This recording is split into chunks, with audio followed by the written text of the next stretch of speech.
जय हिंद दोस्तों। तो आज हम दिल्ली पुलिस 2020 में 10 दिसंबर को सभी शिफ्टों में जो जीके के प्रश्न आए थे उन सभी प्रश्नों को आज हम इस वीडियो में देखेंगे। तो पहला सवाल है, नेपाल की सबसे लंबी नदी कर्णाली नदी का आध्यात्मिक स्रोत निम्नलिखित में से कौन सा है? तो मापचा खम्बाब। नेपाल की सबसे लंबी नदी कर्णाली नदी का आध्यात्मिक स्रोत निम्नलिखित में से कौन सा है? तो माचपा खम्बाब। अगला सवाल है, महात्मा गांधी और उनके स्वयंसेवकों के दल द्वारा निम्नलिखित में से कितने दिनों तक दांडी मार्च या पद यात्रा की गई थी? तो 24 दिनों के। अगला सवाल है, निम्नलिखित में से किस वर्ष में भारत सरकार द्वारा प्रमुख कार्यक्रम के रूप में एक एकीकृत संरक्षण मिशन नमामि गंगे कार्यक्रम का अनुमोदित किया गया था? तो 2014 में। अगला सवाल है, डैश वह न्यूनतम प्रतिशत जमा होती है जो किसी वाणिज्यिक बैंक को तरल नकदी सोना या अन्य प्रतिभूतियों के रूप में रखनी होती है? तो वैधानिक तरलता अनुपात। अगला सवाल है, चंद्रगुप्त प्रथम को निम्नलिखित में से कौन सी नगरी लिच्छवी से दहेज के रूप में प्राप्त हुई थी? तो पाटलिपुत्र। और इनकी अन्य शिफ्टों की जो वीडियो है दोस्तों वो प्लेलिस्ट बना करके वीडियो के डिस्क्रिप्शन में दे दी गई है। और अगर आपको ये वीडियो अच्छी लगी हो तो वीडियो को जो है ज़्यादा से ज़्यादा अपने दोस्तों में शेयर करें और मेरे चैनल को सब्सक्राइब कर लें और बेल आइकन को ऑन कर लें ताकि आपको सभी वीडियो की नोटिफिकेशन मिलती रहे। तो अगला सवाल है, डैश न्याय का भारतीय संविधान की प्रस्तावना में उल्लेख नहीं किया गया है? तो वितरित न्याय का। और किसका किसका किया गया है? तो आर्थिक, सामाजिक और राजनीतिक का किया गया है। अगला सवाल है, निम्नलिखित में से कौन सी वस्तु ऊष्मागतिकी के सिद्धांत पर कार्य करती है? तो स्टीम आयरन। निम्नलिखित में से कौन सी वस्तु ऊष्मागतिकी के सिद्धांत पर कार्य करती है? तो स्टीम आयरन। अगला सवाल है, केंद्रीय बैंक द्वारा मुद्रा आपूर्ति बढ़ाने के लिए निम्नलिखित में से कौन सा विकल्प अपनाया जाता है? तो यह खुले बाजार में सरकारी प्रतिभूतियां खरीदता है। अगला सवाल है, 2011 की जनगणना के अनुसार निम्नलिखित में से किस जिले में साक्षरता की दर सबसे कम है? तो दंतेवाड़ा जिला में। अगला सवाल है, निम्नलिखित में से कौन सी मिजो लोगों की एक पारंपरिक नृत्य शैली है? तो चेराव। अगला सवाल है, डैश से चिप रहित एटीएम कार्ड अस्वीकार्य हो गए और चिप आधारित मैग्नेटिक स्ट्रिप वाले कार्ड प्रचलित हो गए 1 जनवरी 2019 से। अगला सवाल है, हेलिओडोरस स्तंभ भारत के निम्नलिखित में से किस राज्य में स्थित है? तो मध्य प्रदेश राज्य में। अगला सवाल है, निम्नलिखित में से कौन भारत की संसद के एक वास्तुकार थे? तो हर्बर्ट बेकर। अगला सवाल है, मोढेरा के सूर्य मंदिर की वास्तुकला निम्नलिखित में से किस प्रकार की है? तो चालुक्य स्थापत्य कला शैली।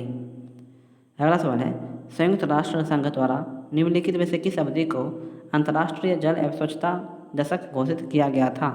तो 1981 से 1990 को। अगला सवाल है, भारतीय संविधान में निम्नलिखित में से किस संशोधन द्वारा राष्ट्रीय किराया अधिकरण का विचार प्रस्तावित किया गया है? तो 75वें संशोधन के द्वारा। अगला सवाल है, संविधान सभा में महिला प्रतिनिधियों की संख्या कितनी है? तो 15। संविधान सभा में महिला प्रतिनिधियों की संख्या कितनी थी? तो 15। अगला सवाल है, टूटी लावा मेले का पर्व डैश राज्य में मनाया जाता है? टूटी वाला मेले का पर्व डैश राज्य में मनाया जाता है? तो झारखंड राज्य में। अगला सवाल है, 1018 में कन्नौज के निम्नलिखित में से किस शासक के समय महमूद गजनवी ने आक्रमण किया था? तो राज्यपाल प्रतिहार के समय। राज्यपाल प्रतिहार के समय। अगला सवाल है, सेन राजवंश के निम्नलिखित में से किस अंतिम शासक के शासनकाल में मुसलमानों ने बंगाल पर आक्रमण किया था और इस साम्राज्य का पतन हो गया था? तो लक्ष्मण सेन ने। अगला सवाल है, WTO कृषि समझौता निम्नलिखित में से किस वर्ष अस्तित्व में आया था? तो 1995 में। अगला सवाल है, भारतीय संविधान में किस संशोधन द्वारा प्रस्तावना में समाजवादी शब्द को सम्मिलित किया गया था? तो 42वें संविधान संशोधन के द्वारा। अगला सवाल है, भारतीय संविधान का अनुच्छेद 19 निम्नलिखित में से किस विचार से संबंधित है? तो स्वतंत्रता के अधिकार से। अगला सवाल है, द लाइफ डिवाइन नामक पुस्तक के लेखक निम्नलिखित में से कौन है? तो Shri Aurobindo. The life divine नामक पुस्तक के लेखक निम्नलिखित में से कौन है? श्री अरविंदो। अगला सवाल है, भारत में शुष्क भूमि की कृषि मुख्य रूप से डैश से कम वर्षा वाले क्षेत्रों में सीमित है?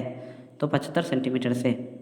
अगला सवाल है, सीमांत उपभोग प्रवृत्ति उच्चतर हो जाने पर सरकारी व्यय गुणक पर क्या प्रभाव पड़ता है?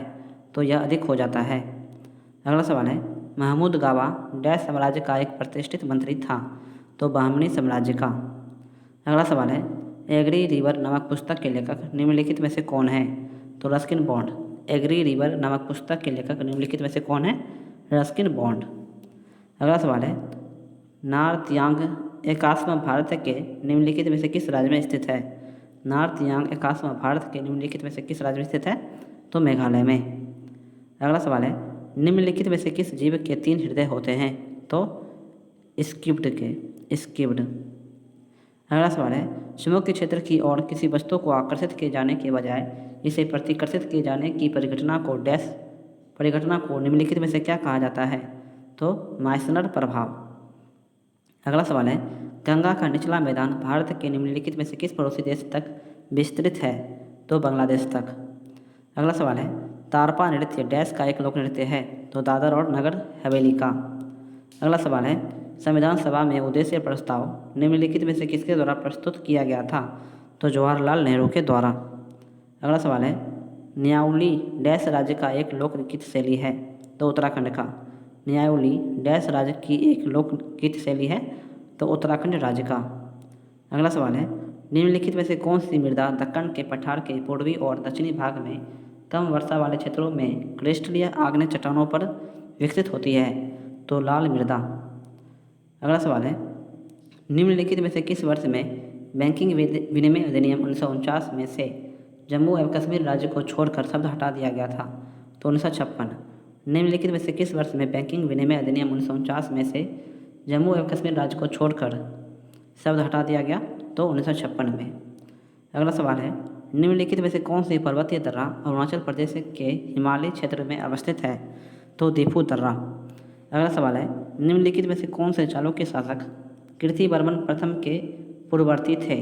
तो पुलकेशिन प्रथम। अगला सवाल है, निम्नलिखित में से किस शास्त्रीय नृत्य में प्रायः भगवान कृष्ण के जीवन के दृश्य प्रदर्शित किए जाते हैं? तो मणिपुरी में। अगला सवाल है, 2011 की जनगणना के अनुसार सबसे कम लिंगानुपात निम्न में से किस राज्य में है? तो उत्तर प्रदेश राज्य में। अगला सवाल है, महाबलीपुरम स्मारक समूह जो कि यूनेस्को का विश्व धरोहर स्थल है यह निम्नलिखित में से किस राज्य में स्थित है? तो तमिलनाडु राज्य में। अगला सवाल है, लेटेराइट मृदा में निम्नलिखित में से किसकी अधिकता होती है? तो लो आयरन ऑक्साइड की। अगला सवाल है, वाशिंगटन स्थित यूएस इंडिया बिजनेस काउंसिल द्वारा निम्नलिखित में से किस वर्ष ग्लोबल लीडरशिप अवार्ड आरंभ किया गया था? तो 2007 में। अगला सवाल है, कोई विशिष्ट जैव रासायनिक अभिक्रिया प्रेरित करने के लिए उत्प्रेरक के रूप में कार्य करने वाले किसी सजीव द्वारा उत्पादित पदार्थ को डैश कहा जाता है? तो एंजाइम। अगला सवाल है, बाजार में उपलब्ध अन्य ऋणों की अपेक्षा तुलनात्मक रूप से अधिक उदार नियमों और शर्तों वाला ऋण निम्नलिखित में से क्या कहलाता है? तो सुलभ ऋण। अगला सवाल है, निम्नलिखित में से कौन सा लोक नृत्य बिहार से संबंधित नहीं है? तो कालबेलिया। कालबेलिया है राजस्थान का नृत्य। और बिहार से संबंधित कौन कौन से नृत्य हैं? तो विदेशिया, जट जटिन और झिझिया। अगला सवाल है, अलवर राजस्थान के मेव समुदाय द्वारा उनके लोकगीत और जनजातीय गीतों के साथ निम्नलिखित में से किस संगीत वाद्ययंत्र का उपयोग किया जाता है? तो अलगोजा का। अगला सवाल है, राजमन्नार समिति को निम्नलिखित में से किस राज्य द्वारा नियुक्त किया गया था? राजमन्नार समिति को निम्नलिखित में से किस राज्य द्वारा नियुक्त किया गया था? तो तमिलनाडु के द्वारा। अगला सवाल है, Punjab national bank, United bank of India और ओरिएंटल बैंक ऑफ कॉमर्स का एकीकरण कब से प्रभाव में आया था? तो 1 अप्रैल 2020 से। अगला सवाल है, भारत के संविधान का निम्नलिखित में से कौन सा अनुच्छेद पाकिस्तान के कुछ प्रवासियों के नागरिकता के अधिकारों से संबंधित है? तो अनुच्छेद 7। अगला सवाल है, प्रथम विश्व युद्ध आरंभ होने के समय भारत का गवर्नर जनरल निम्नलिखित में से कौन था? तो लॉर्ड हर्डरिक द्वितीय। अगला सवाल है, प्रसिद्ध पुस्तक विवेक दीपिनी निम्नलिखित में से किसके द्वारा लिखी गई है? तो आदि शंकराचार्य के द्वारा। अगला सवाल है, संघ लोक सेवा आयोग के अध्यक्ष और सदस्यों का कार्यकाल कितना होता है? तो 6 वर्ष या 65 वर्ष की आयु तक। अगला सवाल है, भारत के संविधान का निम्नलिखित में से कौन सा भाग निश्चित वर्गों से संबंधित विशेष प्रावधानों से संबंधित है? तो भाग 16। अगला सवाल है, मैक्सिको की खाड़ी और लेब्राडोर सागर निम्नलिखित में से किसके भाग हैं?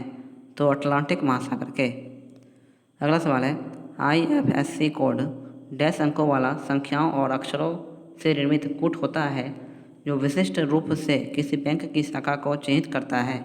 तो 11 अंकों वाला। अगला सवाल है, भारतीय संविधान के निम्नलिखित में से अनुच्छेद क्रमशः राष्ट्रपति और उपराष्ट्रपति द्वारा शपथ या प्रतिज्ञा से संबंधित है?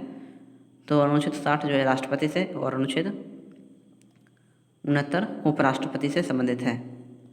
अगला सवाल है, निम्नलिखित में से किसे राजकुमारी डायना की स्मृति में दिए जाने वाले सम्मान डायना पुरस्कार 2020 के प्राप्तकर्ता के रूप में चुना गया? तो फ्रेया ठकराल को। अगला सवाल है, निम्नलिखित में से किस समिति ने इलेक्ट्रॉनिक फंड्स ट्रांसफ़र प्रणाली स्थापित किए जाने की अनुशंसा की थी? तो सेरा समिति ने 1995 में। अगला सवाल है, निम्नलिखित में से कौन सा निकाय एक संवैधानिक निकाय नहीं है? तो भारत का राष्ट्रीय मानवाधिकार आयोग। अगला सवाल है, 1928 में साइमन कमीशन के भारत आने पर निम्नलिखित में से किस नारे के साथ इसका स्वागत किया गया था? तो साइमन वापस जाओ, साइमन वापस जाओ। अगला सवाल है, पृथ्वी गैस की एक परत से आच्छादित है, इसे डैश कहा जाता है? तो वायुमंडल। अगला सवाल है, एक्वा रेजिया के विषय में निम्नलिखित में से कौन सा कथन सही नहीं है? तो इसके पारंपरिक विलयन में हाइड्रोलिक अम्ल और नाइट्रिक अम्ल का अनुपात 3:2 का मिश्रण होता है, यह गलत है। अगला सवाल है, CR दास और मोतीलाल नेहरू ने निम्नलिखित में से किस वर्ष स्वराज पार्टी की स्थापना की थी? तो 1923 में। अगला सवाल है, सिंधु घाटी सभ्यता के स्थल कालीबंगा और बालाथल निम्नलिखित में से किस राज्य में स्थित है? तो राजस्थान राज्य में। अगला सवाल है, 1 पाउंड लगभग डैश के बराबर होता है? तो 453.59 ग्राम के। अगला सवाल है, निम्नलिखित में से कौन सा मौर्यकालीन स्थल भारत के पूर्णतः उत्तरी भाग में अवस्थित है? तो टोपरा। अगला सवाल है, समुद्रगुप्त के उत्तराधिकारी चंद्रगुप्त द्वितीय निम्नलिखित में से किस नाम से भी जाने जाते थे? तो विक्रमादित्य के नाम से। अगला सवाल है, राष्ट्रकूट शासक दंतिदुर्ग ने अपने चालुक्य अधिपति को पदच्युत करने के पश्चात निम्नलिखित में से कौन सा अनुष्ठान किया था? तो हिरण्यगर्भ। अगला सवाल है, निम्नलिखित में से कौन सा पूर्व हिंदू कैलेंडर के भाद्रपद माह में मनाया जाता है? तो कृष्ण जन्माष्टमी। अगला सवाल है, अरावली पर्वत श्रृंखला निम्नलिखित में से किस राज्य में अवस्थित नहीं है? तो पंजाब में। अगला सवाल है, निम्नलिखित में से कौन सा रोग हृदय स्पंदन दर या लय से संबंधित है? तो अतालता या एरिदिया। तो आज की वीडियो जो है दोस्तों यहीं पे समाप्त करते हैं और इसकी PDF फाइल जो है आपको मेरे टेलीग्राम चैनल पर मिल जाएगा। उसका लिंक जो है वीडियो के डिस्क्रिप्शन में दिया गया है। और अगर आपको ये वीडियो अच्छी लगी हो तो वीडियो को जो है ज़्यादा से ज़्यादा अपने दोस्तों में शेयर करें और मेरे चैनल को सब्सक्राइब कर लें और बेल आइकन को जो है ऑन कर लें ताकि आपको मेरे सभी वीडियो का नोटिफिकेशन मिलता रहे। मिलते हैं अगली वीडियो में, तब तक के लिए जय हिंद जय भारत।